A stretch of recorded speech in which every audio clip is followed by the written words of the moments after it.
7777. ఈ నంబరు మీరు చాలా చోట్ల చూసే ఉంటారు. ఎక్కువగా కారు నెంబర్, హోర్డింగ్స్ మీద, కరెన్సీ నోట్ల మీద, ఫోన్లోనో ఎక్కడో ఒక చోట చాలాసార్లు చూసే ఉంటారు. ఇది యాదృచ్ఛికమా లేక విశ్వం మీకు ఏదైనా చెప్పాలనుకుంటోందా? ఈ నంబరు కావాలని ఎంతో ఖర్చు పెట్టి మరీ తీసుకుంటారు. ఇది ఫ్యాన్సీ నంబర్ కాదు, ఏంజెల్ నంబర్. ఈ నంబరు మీతో ఉన్నా, మీకు తరచుగా ఎదురుపడినా, అది మీకు ఎదురుపడినా, మీరు దానికి ఎదురుపడినా, దాని అర్థం మీరు గత అనుభవాల నుండి కొత్త జీవితం వైపు, స్పిరిచువల్ గ్రోత్ వైపు వెళ్ళబోతున్నారని, మీకు విశ్వం అదృష్టాన్ని కలిగించడానికి సిద్ధంగా తలుపులు తెరిచి ఉంచిందని.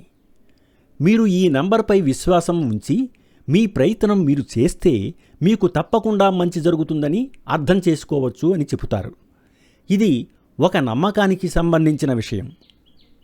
కొన్ని నంబర్లను ఏంజెల్ నంబర్లుగా నమ్మితే కొన్ని నంబర్లను ఈవిల్ నంబర్లుగా భావించడం వందల వేల సంవత్సరాలుగా పేర్కొనడం జరుగుతోంది. ఇది కేవలం ఒక మతానికో ప్రాంతానికో పరిమితం కాలేదు. ప్రపంచవ్యాప్తంగా ఈ నమ్మకం ఉంది. ఈ రోజుల్లో ప్రపంచవ్యాప్తంగా లక్షలాది మంది ఏంజెల్ నంబర్స్ గురించి మాట్లాడుతున్నారు. అందులో అత్యంత శక్తివంతమైనదిగా చెప్పబడే సంఖ్య 7777. ఏంజెల్ నంబర్లు అనేవి పదే పదే కనిపించే సంఖ్యలను ఆధ్యాత్మిక సంకేతాలుగా భావించే ఒక విశ్వాసం ఉంది. ఉదాహరణకు 1111 కొత్త ప్రారంభాలు, 2222 సమతుల్యత, 3333 సృజనాత్మకత, 4444 రక్షణ, 5555 మార్పు, 7777 ఆధ్యాత్మిక ఎదుగుదల, అంతర్గత జ్ఞానం, అంతఃప్రేరణపై నమ్మకం అని చాలామంది న్యూమరాలజీ వర్గాలు వివరిస్తారు.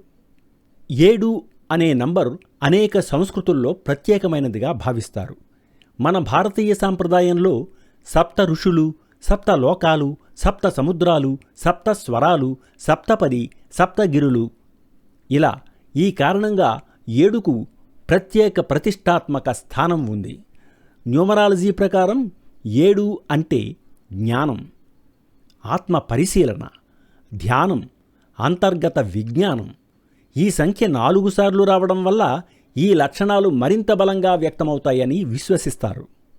ఎవరితోనైనా సంబంధం కుదుర్చుకోవాలంటే అటు 7 తరాలు, ఇటు 7 తరాలు చూడాలి అంటారు.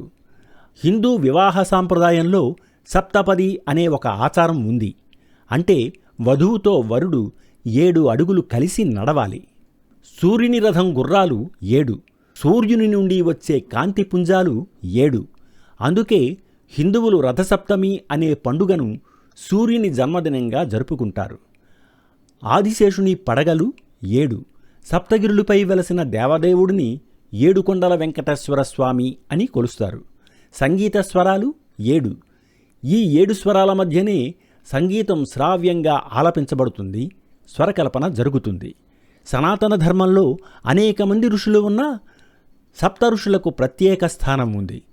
కశ్యపుడు, అత్రి, భరద్వజుడు, విశ్వామిత్రుడు, గౌతముడు, వశిష్ఠుడు, జమదగ్ని. మన ప్రపంచంలోని విశిష్టమైన ఆధునిక సముద్రాలు 7: ఆర్కిటిక్, ఉత్తర అట్లాంటిక్, దక్షిణ అట్లాంటిక్, ఉత్తర పసిఫిక్, దక్షిణ పసిఫిక్, హిందూ మరియు దక్షిణ మహాసముద్రాలు.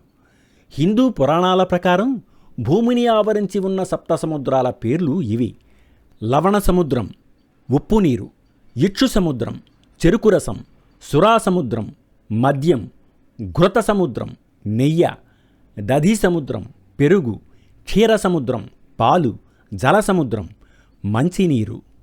వీటినే సప్త సముద్రాలు అంటారు. యోగ ప్రక్రియలో యోగ చక్రాలు అనేవి మన శరీరంలో శక్తి ప్రసరణకు కేంద్రాలు. వెన్నెముక అడుగు భాగం నుండి తల పైభాగం వరకు ప్రధానంగా 7 చక్రాలు ఉన్నాయి. ఇవి శారీరక, మానసిక మరియు ఆధ్యాత్మిక ఆరోగ్య సమతుల్యతను కాపాడతాయి. 1 మూలాధార చక్రం. ప్రదేశం వెన్నెముక చివరి భాగం. గుణాలు: స్థిరత్వం, భద్రత, ధైర్యం. యోగాసనాలు: వజ్రాసనం, ఉత్తనాసనం. 2 స్వాధిష్టాన చక్రం, నాభికి దిగువ భాగమున. గుణాలు: సృజనాత్మకత, భావోద్వేగ నియంత్రణ మరియు ఆనందం. యోగాసనాలు: భుజంగాసనం, బుద్ధ కోణాసనం. 3 మణిపూర చక్రం, నాభి భాగం. గుణాలు: ఆత్మవిశ్వాసం, నాయకత్వ లక్షణాలు మరియు శక్తి. యోగాసనాలు: నవాసనం, ధనురాసనం. 4 అనాహత చక్రం, ప్రదేశం గుండె భాగం. గుణాలు: ప్రేమ, కరుణ మరియు దయ. యోగాసనాలు: ఉష్ట్రాసనం, మత్స్యాసనం. 5 విశుద్ధ చక్రం, ప్రదేశం గొంతు భాగం. గుణాలు: కమ్యూనికేషన్, సత్యం మరియు భావ వ్యక్తీకరణ. యోగాసనాలు: సర్వాంగాసనం, హలాసనం. 6 ఆజ్ఞాచక్రం, కనుబొమ్మల మధ్య. గుణాలు: అంతర్దృష్టి, జ్ఞానం మరియు ఊహాశక్తి. యోగాసనాలు: బాలాసనం, పద్మాసనం. 7 సహస్రార చక్రం, ప్రదేశం తల పైభాగం అంటే మాడు. గుణాలు: ఆధ్యాత్మిక మేలుకొలుపు, విశ్వంతో అనుసంధానం. యోగాసనాలు: శీర్షాసనం, శవాసనం. ఈ 7 చక్రాలను సమతుల్యం చేసుకోవడం ద్వారా శారీరక ఆరోగ్యం, మానసిక ప్రశాంతతను పొందవచ్చు. వారానికి రోజులు 7, వెంకటేశ్వరుని కొండలు 7, సప్తగిరులు అంటారు. ఆదిశేషుని పడగలు 7. హిందూ ఆధ్యాత్మిక విషయాల ప్రకారం చూసినా ఈ 7 నంబర్కు అంతటి విశిష్టత ఉంది. అందుకే కొందరు వారంలో 7వ రోజు ఉపవాసం ఉంటారు. అయితే ఇవి నమ్మకాలు మాత్రమే, సైంటిఫిక్ ప్రమాణాలు ఏమీ లేవు. మన మెదడు ఒకే నమూనాను పదే పదే గుర్తించే స్వభావం కలిగి ఉంటుంది. దీనిని మనస్తత్వశాస్త్రంలో ప్యాటర్న్ రికగ్నిషన్ లేదా ఫ్రీక్వెన్సీ ఇల్యూషన్ అని వివరిస్తారు. ఒకసారి 7777 మీద దృష్టి పడితే తర్వాత అదే సంఖ్య కనిపించిన ప్రతిసారి మన మెదడు దానిని ప్రత్యేకంగా గుర్తుంచుకుంటుంది.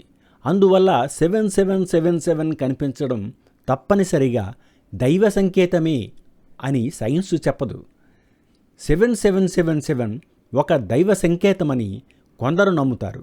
కానీ ఒక విషయం మాత్రం నిజం: మంచి ఆలోచనలు, కష్టపడి చేసే పని, సరైన నిర్ణయాలు, ఆత్మవిశ్వాసం ఇవే మన జీవితాన్ని మార్చే నిజమైన శక్తులు.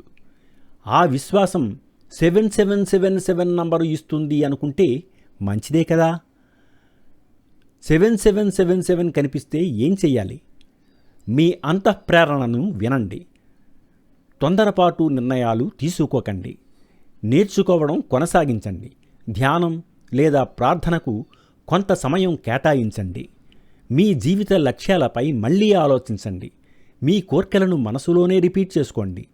ఏంజెల్ నంబర్ని విశ్వసించే వాళ్ళు అదే నంబర్ ప్యాటర్నులో 7 సార్లు తమ కోర్కెలు చెప్పుకుంటారు. మీకు కూడా 777 లేదా మరే ఇతర సంఖ్య పదే పదే కనిపించిందా? దాని తర్వాత మీ జీవితంలో ఏమైనా మార్పు వచ్చిందా? నోట్ చేసుకోండి. మీకు ఏదైనా ఫలితం కనిపిస్తే క్రింద కామెంట్లో తెలియజేయండి.